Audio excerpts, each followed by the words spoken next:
ABC Radio. There's lots of possibility. There's a lot of amazing people here. I love being here because I learn something new every single day. Great place to live, wouldn't live anywhere else. That's just lovely. You almost get a bit teary, to be honest. This is ABC Radio.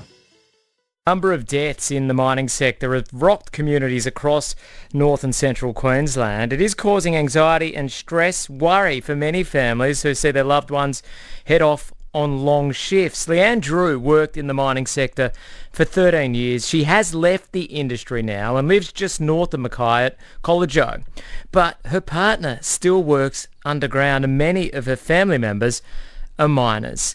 Leanne spoke with our reporter Angel Parsons about what impact these latest tragedies have had on her and many others in our mining communities.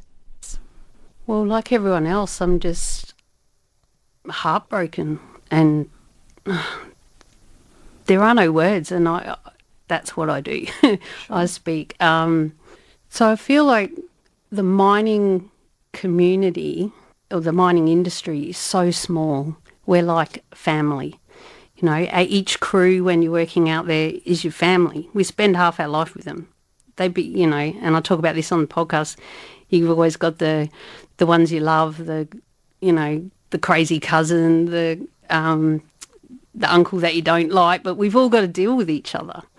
And people move from mine to mine, even from state to state, but there's always someone at that new mine that you go to that worked where you worked, and remember old mate, oh God, one of you clown, you know, stuff like that.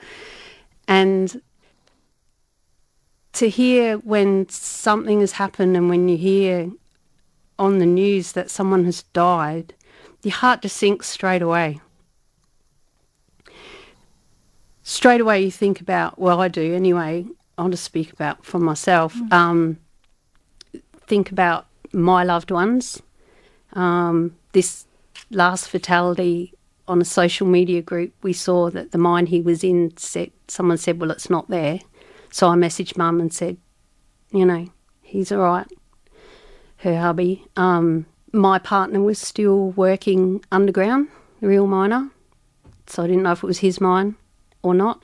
And then you start thinking about all the people that you know, and your heart just goes out to the families, the crews of the people that work for them, the people that had to handle the incident, call the emergency, all the emergency response teams. My daughter's partner a few years ago, Big T, Tony, he died in a mine out at Dornier, and he was a much-loved supervisor out there.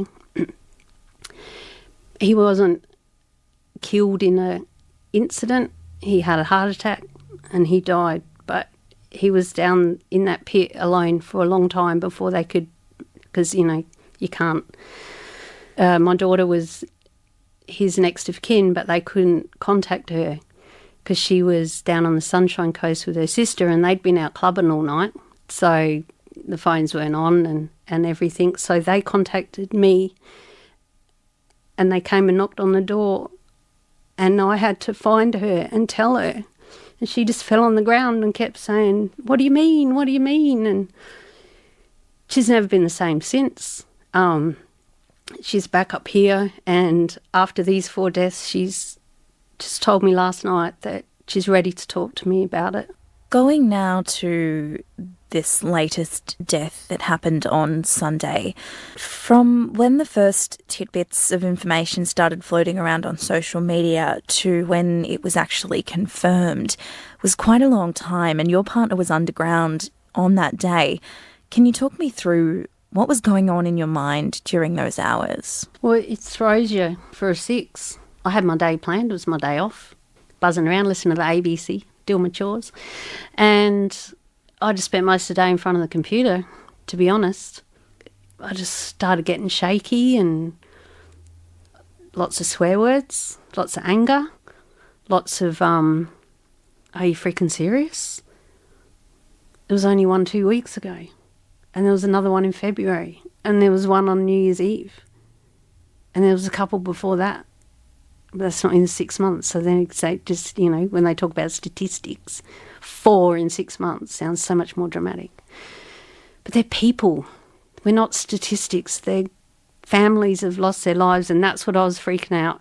Every time it happens, it takes me right back to when I was the one who had to ring my daughter and tell her about Tony.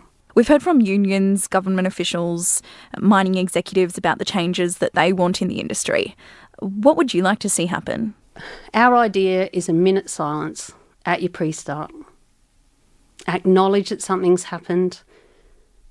Let's just have a minute for our lost miner. Just take him one freaking minute at a pre-start.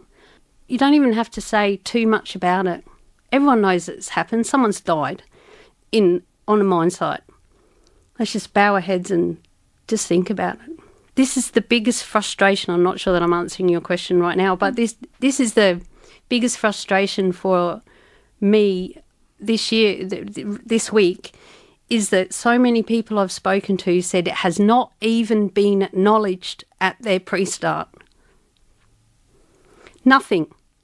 One said they brought it up and said, oh, so someone died last night. And they said, yeah, well, we know as much as you do, so there's no point talking about it. Basically, that's what was said. So you shut down. That person was trying to bring it up and they were shut down at their pre-start meeting. We have so many people like Are You OK? Mates in Mining, Beyond Blue, everyone saying about, we need to talk about shit. We need to talk about stuff.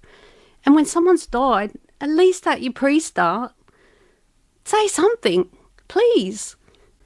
From having friends in the industry and family in this industry, how stressful is it when you see a post on social media? What is it like on the receiving end of that when you see that very limited information? Is it quite worrying? Does it cause a bit of fear? Absolutely. And usually police haven't confirmed anything when you first see it. It's just put out there, and we're waiting to hear that it's confirmed. And not knowing where it is one of the hardest things, to not know the site. Waiting to hear which mine, like, did someone actually die? Is this just a rumour? Are they getting mixed up with the Collinsville one? And if they have, are you serious? That's 2 in one night. And 2 really serious incidents. And all the while are you thinking, do I know that person? Yes. And is my partner's not out the hole yet? You know, I have every day, or, you know, depending night shift, day shift, he's got a special tone on my phone, and I hear that little noise and I'm like, he's out the hole. And I love that noise because I know he's out. At least he can message me. So, and I know that a lot of families are like that. A lot of people hate having to say goodbye to their miners when they go out for their swing. Wow, that was a pretty powerful chat there from Leanne Drew talking to ABC Topical North's Angel Parsons. Leanne lives north of Mackay, worked in the mining industry for 13 years. Her partner still works underground. Leanne's Beers with a Miner podcast is released on a weekly basis. She's got a website called Mad Mumzie, where she puts up podcasts and blogs to share what it's like to be part of a mining family. We've had 6 deaths in the last 12 months in Queensland mines and quarries. Keep up to date with ABC Radio. Tweet us on Twitter. Like us on Facebook. And follow us on Instagram. Catch the latest from ABC Radio. Anywhere, anytime.